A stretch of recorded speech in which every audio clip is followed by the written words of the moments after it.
Wij als gemeente zijn er hartstikke blij mee dat er vrijwilligers zijn die zich inzetten voor het opruimen van zwerfafval. Want er is eigenlijk steeds meer zwerfafval in onze gemeente. En het is ook best wel een probleem, zwerfafval in ons milieu. Als we kijken naar de afgelopen weken, dan allerlei verkiezingen, allemaal verkiezingspraat, wordt heel veel over programma's gesproken, over milieu.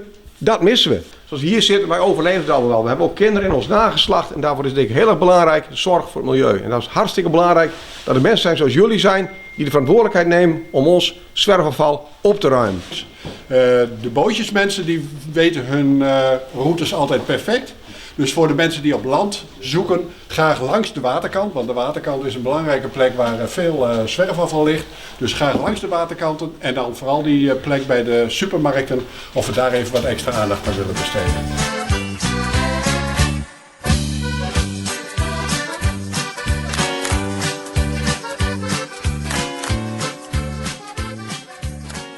Je bent nu heel even bezig.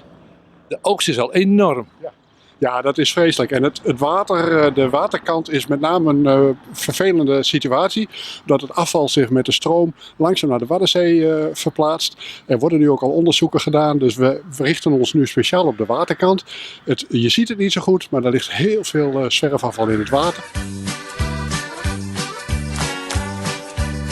Hoe krijgen we de burgers zover dat ze zich realiseren dat als ze hier het afval weggooien in de sloot of aan de bermkant, dat het dan uiteindelijk op een plek terechtkomt waar de milieu, de vissen en de vogels heel veel last van hebben. Dus we proberen daar echt een gedragsverandering teweeg te brengen. We hebben hier het koetsjes van Vogelzangstaten. Wat dacht je meer? Wij doen mee aan de actie en al doet. Dus wij zijn in het koetshuis om stofvrij en spinvrij te maken. En we hebben de turen hier in de kast al je dragen en oppoetst zodat het haast weer klaar is voor het seizoen.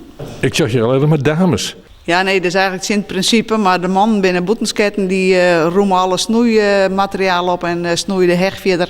Ben je nog bijzondere dingen te zien zo bij het schemaatje? Nee, het is wel mooi. De graaf Rintje Ikroen en heb ik verteld dat er een van de rituren uit Noorwegen komt.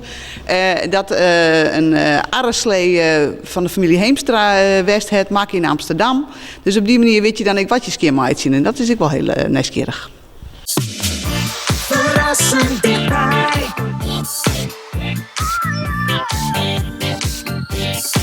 RTV NOS.